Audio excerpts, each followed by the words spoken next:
So you guys, I wanted to talk about Coi Leray and what's really going on with her music career. Coi had a major breakout year in 2022 when Nicki featured on her song Bleak Bleak, or is it Blick Blick? And that same year, her song Players went viral on TikTok. The people were going up for Coi and the Barbs were behind her, so in essence, she was on top of the world. But then she fell out with Nicki, the Barbs can't stand her, and Coi seems to have fallen off into oblivion once again. And in my opinion, Coi milked the song Players for as long as she could, but some would say she milked it for too long, and she did not follow up Players with any good music. She released her self-titled album Coi in June of 2023, but no song on that album stood out to me except Players, and it sold less than her first album. That album, Coi, felt like a sampling rush job in my opinion, and within 60 days, in August of 2023, Coi released an EP titled Blue Moon. Like somebody, anybody, make it make sense. Like on what planet does this make sense to anybody? You release a full body of work, a whole album, and not even a year later, let's just say not even 6 months later, you've already moved on. Coi didn't even try to push or promote this album, and I think she believed the song Players was big enough to carry the entire album, and people would automatically buy the album because they loved the snippet on TikTok so much. But we all know TikTok virality can be bought. No shade. Most TikTok users will dance to a snippet of your song, but that doesn't mean that they're actually going to buy your music. I honestly believe Coi relied way too much on being a viral sensation on TikTok because she's essentially gone back to square one, or at this point, square zero. So a few months ago, Coi went on a live to tell us that she's no longer at Republic Records and now she's at Island Records. I'm not on Republic Records no more. I'm on Island. When I dropped Blue Moon, Republic, they wanted pop, like they wanted some Taylor Swift, Ariana Grande, which I can do, but I still like to work on my own pace and my own time, and I'm still like developing and learning and my own sound. And so I felt like it just, you know, the Blue Moon they didn't like. I wouldn't say that they didn't like, but it was something that they felt like they didn't want to put no money into. So when I gotta come out my pocket and put my own money into my own music, you gotta make real life decisions. Not everybody supports every single Coi in the pond, if that makes sense. So my versatility, sometimes I'm rapping, singing, baby voice, deep voice, and different boats, different floats. Not everybody likes certain things, so I get it.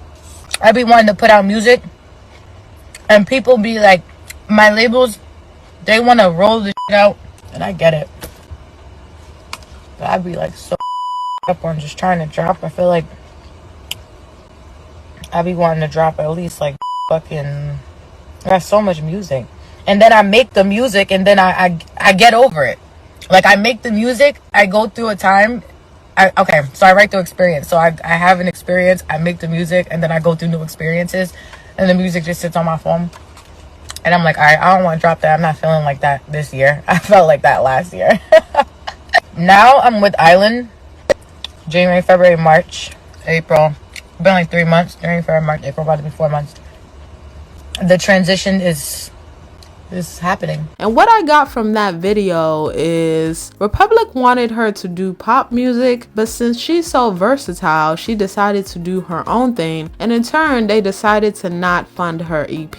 And in my opinion, the label was right this time. I understand not limiting your artistry, but ma'am, you just put out a whole flop album. Why would the label pour more money into another project that's likely to do worse? Somebody, anybody, make it make sense. I understand feeding your audience, but there is such a thing as oversaturation. Once again, Coi, you know, you talked about this not too long ago. It just seems like Coi was putting out anything to see what would stick next because she had milked players to the point of no return. I do blame Republic Records for not promoting Coi's album more and for not developing their artist, because if they had developed Coi as an artist, she would know that once you put out an album, you would sit with it, you would promote it like your life depended on it, you would try to at least put out a few videos for the songs that the fans love, and you try to book performances to sell your album more. She didn't even let the album breathe for a second before bombarding us with more music. Both Republic and Coi are at fault for things going left, and I do hope that Coi can now fully express herself the way she deems fit in her music. But if I'm being totally honest, Coi's trajectory took a big hit since 2023.